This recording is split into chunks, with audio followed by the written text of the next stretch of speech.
उस स्थान पर एक चौरा बना दे। चौरा कहते हैं चबूतरा, एक पत्थर की शिला को ऐसे सुंदर ऊपर छीन छाल के और ऐसे चबूतरा सा बना दे ताकि मैं उस पर बैठ जाऊं और फिर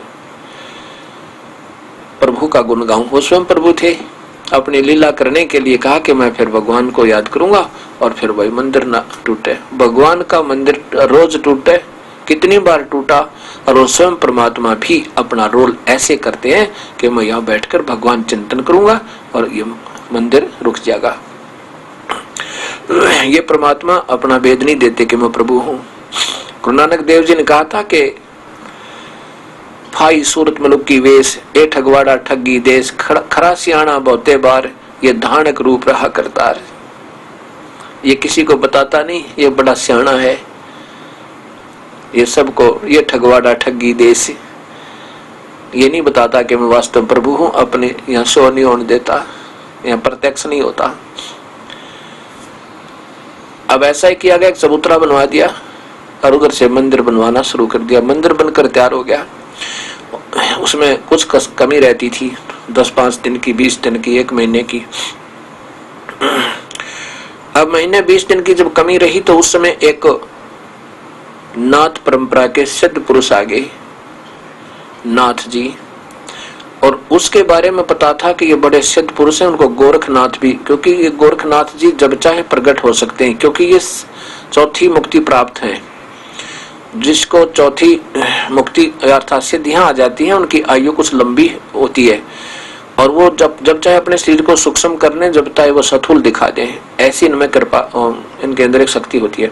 तो वहां कहते हैं गोरखनाथ जी आए, इंद्रदमन राजा से कहा कि मंदिर बन गया या अभी रहता है। उसने कहा जी अभी कुछ कमी रहती है, महीने 20 दिन की। तो नाथ जी ने कहा कि या उसमें मूर्ति रखी भगवान की। इंद्रदमन ने कहा कि प्रभु ने मूर्ति रखने को मना किया था सौपन में, कि मूर्ति मत रखना इसमें। तो नाथ जी ने कहा कि सौपन सच्चे थोड़े ही होते हैं, मूर्ति के बिना मंदिर कैसा, मूर्ति अवश्य हो और चंदन की हो। अब राजा ने सोचा भाई ये सिद्ध पुरुष है, अगर इसकी बात नहीं मानूंगा तो कोई श्राप दे दे, मन माने कोई कुबोल बोल दे और मेरे को हानि हो सकती है। अच्छा जैसा आपका आदेश। एक कारीगर बुलाए, चंदन की लकड़ी मंगा दी उन्होंने। कारीगर जब मूर्ति बना लेना पूरी हो जा 2-4 दिन में, और फिर वो सारी खिंड मिंड हो जा, बिल्कुल टुकड़े टुकड़े हो जा, रुके को नहीं। ऐसे कम से कम 10-12 कारीगर आए, मूर्ति बिल्कुल तैयार हुए, तैयार होते सब खील ऐसे टुकड़े टुकड़े अपने आप दूर दूर गिर जा। अब इंद्रदमन घबरा गया कि वो सिद्ध पुरुष आएगा और कहेगा तूने जानबूझकर नहीं रखवाई और मन मन श्राप दे दे मुझे। बड़ा चिंतित हुआ, बड़ा दुखी हुआ। उस समय वो कबीर परमेश्वर एक बिल्कुल 80 वर्षीय वृद्ध कारीगर का रूप बनाकर अपने थैले में सारे ये इंस्ट्रूमेंट डालकर, छीनी हथौड़ा आरी उरी लेकर और पहुंच गए।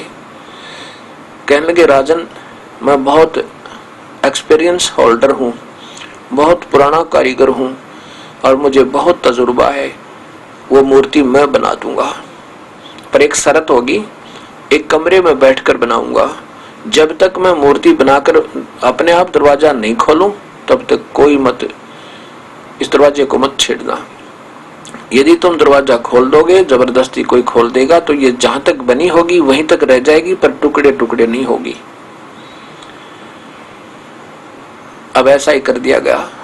जब हो गए 10-15 दिन बनाते को, इतने में वो गोरखनाथ जी आ गई।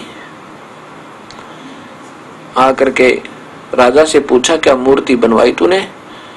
पहले उसने सारा हाल बताया राजा ने कि 10-12 कारीगर बदल लिए जी, मूर्ति बनने को तैयार होती है फिर टुकड़े टुकड़े हो जाती है।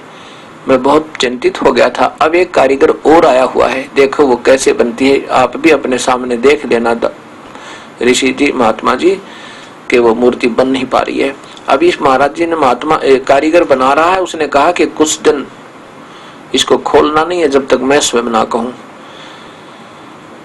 नाथ जी ने कहा कि मूर्ति को देखेंगे कैसी बनाई है, ऐसे थोड़ा है वो उठपटांग बना के रख जाएगा, हम मंदिर में ऐसे थोड़ी रखने देंगे, पहले हम मूर्ति देखेंगे, कोई कमी होगी तो उसको बताएंगे, ठीक करवाएंगे, चलो मेरे साथ। अब राजा विवश जा करके वहां खड़े हो गए जिस कमरे में बैठ कर कबीर परमेश्वर वो मूर्ति बना रहे थे। अब बना क्या रहे थे, उनका लीला करनी थी, भ्रम तोड़ना था नादानों का कि मंदिर में मूर्ति की कतई जरूरत नहीं होती।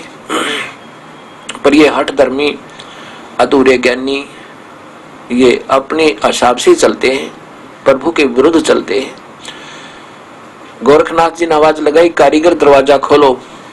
अंदर ना खटखट की आवाज है, कुछ नहीं। अब 2-3 आवाज जब लगा ली, बिल्कुल नहीं, दरवाजा खोला और ना ही कोई आवाज अंदर से आई। तब सोचा कि कहीं तुम 80 वर्षीय वृद्ध बता रहे थे, गोरखनाथ ने कहा 80 वर्षीय वृद्ध कारीगर बता रहे थे, कहीं वो मर ना गया हो, 15 दिन हो गए, बताओ कुछ दरवाजा नहीं खोला उसने। तोड़ दो दरवाजे को, धक्का देकर दरवाजा खोल दिया। दरवाजा खुला तो मूर्ति तैयार थी, लेकिन उसके हाथ इससे आगे आगे हाथ नहीं बन पाए थे, बनाने रहते थे टू ऐसे ही। तो ज्यों के तो वो अब भी जो मूर्ति उस मंदिर में रखी है जगन्नाथ में जी में, उसके आगे के हाथ नहीं है, केवल ऐसे टूंडे हाथ से ऐसे और यूं ही दिखाई देते हैं। ये दास देख कर आया उसको सिर्फ प्रमाण के लिए कि वास्तव में ये सत्य है। तो वो मूर्ति अधूरी रहेगी।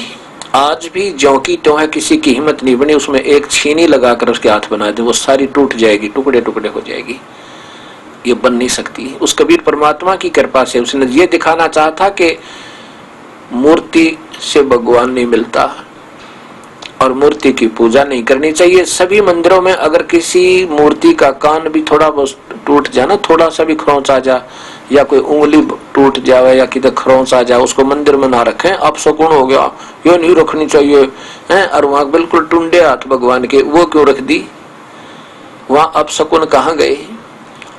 ये कबीर परमेश्वर की समर्थता का प्रत्यक्ष प्रमाण है। अब क्या होता है कि मूर्ति स्थापन कर दी। जब मूर्ति स्थापन करने के लिए गए,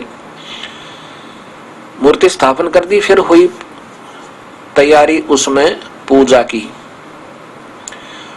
पूजा की तैयारी, मूर्ति तो रखी दी थी, मूर्ति की पूजा नहीं करते वहां पे बिल्कुल भी, वो मूर्ति पूजा बिल्कुल नहीं हो रही है। तो वहां जब उस मंदिर में अपना मुहूर्त करने के लिए पहुंचे पांडे और साथ में राजा भी, सैनिक भी सब जा रहे हैं, तो कबीर साहब एक शूद्र का रूप बना के, छोटी जाति वाले का रूप बना के, और उस मंदिर के मुख्य द्वार के बीच में खड़ा हो गए और परे नमो कर दिया, जैसे मंदिर को देखते हैं ऐसे। और पांडे जी जो मुख्य पांडा था, साथ में और ज्यादा कई पांडे वो पीछे पीछे समान पूजा कर लिए जा रहे थे। सामने देखा एक शूद्र, उसमें जात पात बहुत नहीं थी, बहुत छुआछात थी। तो कबीर साहब जब शूद्र के रूप में वहां खड़े, तो उस मुख्य पांडे ने पकड़ के उसकी बाजू कबीर साहब की धक्का दे दिया और कहा कि नीच शूद्र, आज सुबह सुबह हमने तो भगवान की पूजा करने जाना था, तू कहाँ कमबख्त दरवाजे पर खड़ा है, तूने बेइज्जती कर दी, हमारे पूजा स्थल में बाधा कर रहा है, भाग यहाँ से। एक धक्का दे दिया, कबीर साहब दूर जा गिरे और उठकर चले गए, जैसे एक मायूस से ऐसा ही व्यक्ति होते हैं। चले गए जी, दूरी पर बैठ गए थोड़ी सी। अंदर जाकर देखा तो जितनी दो मूर्ति थी वहां पर, वो सारी मूर्ति कबीर साहब का जो शूद्र रूप में खड़े थे, ऐसा ही रूप सबका बना हुआ। वो जगन्नाथ की मूर्ति, कृष्ण जी की मूर्ति नहीं रही।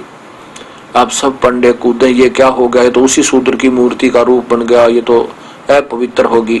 बुद्धि इन्होंने न्यो ना सोचा, कर्म इन्हों यो भगवान है, और जिसने ऐसी लीला कर दी, फिर भी यह सद्बुद्धि नहीं आई कि इस रूप में परमात्मा आया हुआ है। पड़ जाओ चरणों में जाकर रो फूट फूट के, नहीं कैसे फिर वो प्रभुता खत्म हो जाए उनकी, कहने लगे ये क्या हो गया।